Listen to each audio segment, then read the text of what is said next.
যাবার আগে একটি কথা বলি যে এতক্ষণ কীর্তন করলাম, অনেক ভুল ত্রুটি হয়েছে। তোমরা প্রত্যেকে আমাকে নিজ সন্তান মনে করে ক্ষমা করে দিও। তোমরা সবাই জানো, তবু একটু ছোট্ট করে বলে দিই।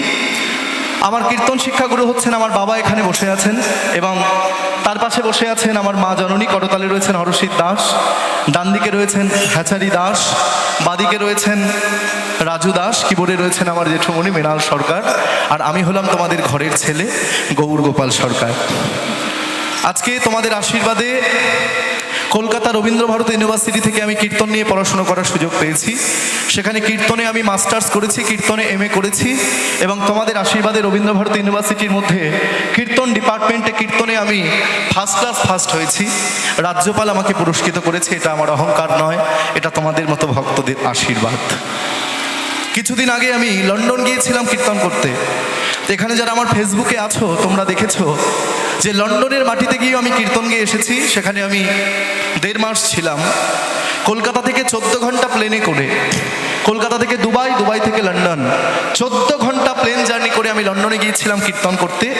তা সেখানে গিয়ে দেখে এসেছি যে কীর্তনের প্রতি তাদের কত অনুরাগ, তারা কীর্তনকে কত ভালোবাসে। যারা বাংলায় কথা বলতে পারে না, যারা ইংরেজিতে কথা বলে, তারাও কীর্তনকে কত ভালোবাসে, যে তারা কীর্তনকে কত শ্রদ্ধা করছে, যে তাদের দেশের মাটিতে কীর্তন হচ্ছে। আজকে আমার আনন্দটা সেখানেই যে ইংরেজরা একটা সময় আমাদের ভারতবর্ষকে শাসন করেছে, যাদের কৃতদাস হয়ে আমরা ছিলাম। আজকে আমার আনন্দটা সেখানেই বাবা, সেই ইংল্যান্ডের মাটিতে গিয়ে, লন্ডনের মাটিতে গিয়ে, স্কটল্যান্ডের মাটিতে গিয়ে আমি বাংলার নিতাই গৌরের নাম প্রচার করে এসেছি। হ্যাঁ, তা সেখানে গিয়ে একটা সাহেবের সঙ্গে আমার পরিচয় হয়েছিল। সে আবার বাংলায় কথা বলতে পারে। আমার কাছে এসে বলছে, গৌর গোপাল তুমি খুব সুন্দর কীর্তন করিয়া আছো। মানে বাংলা বলে, একটু সাধু ভাষায় বলে। আমি বললাম, বাহ, আপনি বাংলা বলতে পারেন? বলে, হ্যাঁ, বাংলা শিখিয়ে আছি। তাই? হ্যাঁ, বাহ, তা বাংলা শিখলেন কেন? বলছে, আমি নবদ্বীপে যাইব, বাঙালি মেয়েকে বিবাহ করিব। ওখানকার মেয়েদের বিয়ে করবে না।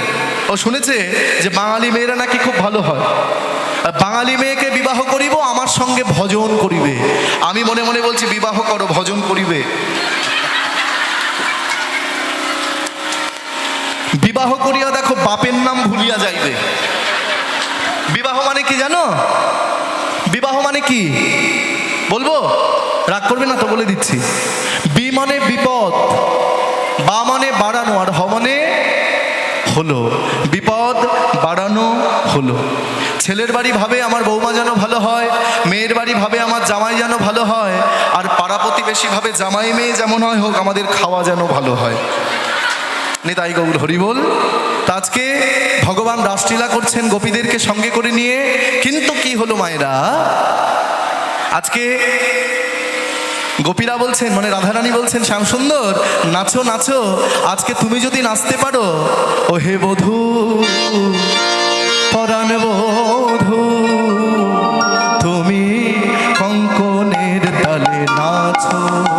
ও হে বধূ, পরাণ বধূ, তুমি কঙ্কনের তালে নাচো। ও হে বধূ, পরাণ বধূ, তুমি কঙ্কনের তালে নাচো। ও হে বধূ, পরাণ বধূ, তুমি কঙ্কনের তালে কঙ্কন বাজায় তাল যে দিতেছি, কঙ্কন বাজায় তাল জিতেছি, কঙ্কন বাজায় তাল যে দিতেছি। কঙ্কন বাজায় তাল দিতেছি। কঙ্কন কোথায় পড়ো? কঙ্কন কোথায় পড়ে? হাতে। এই কঙ্কন বাজায় তাল যে দিতেছি, কঙ্কন বাজায় তাল যে দিতেছি। এই তালে তুমি নাচো। ও হে বধূ, এই তালে, হরি বল। ও হে বধূ, এই তালে তুমি নাচো। ও হে বধূ, এই তালে তুমি নাচো। ও হে বধূ, এই তালে তুমি নাচো। বধূ, এই তালে তুমি নাচো। ওভাবে নয়, ভালো করে নাচো। রাখালেরও গাথা বনমালা পরে রমণী ভোলানো নয়। কালের গাথা বনমালা পরে রমণী ভোলানো নয়। রাখালেরও গাথা বনমালা পরে রমণী ভোলানো নয়। কালের গাথা বনমালা পরে রমণী ভোলানো নয়। আমার কঙ্কনের তালে নাচিতে নাচিতে তাল ছাড়া কেন হয়?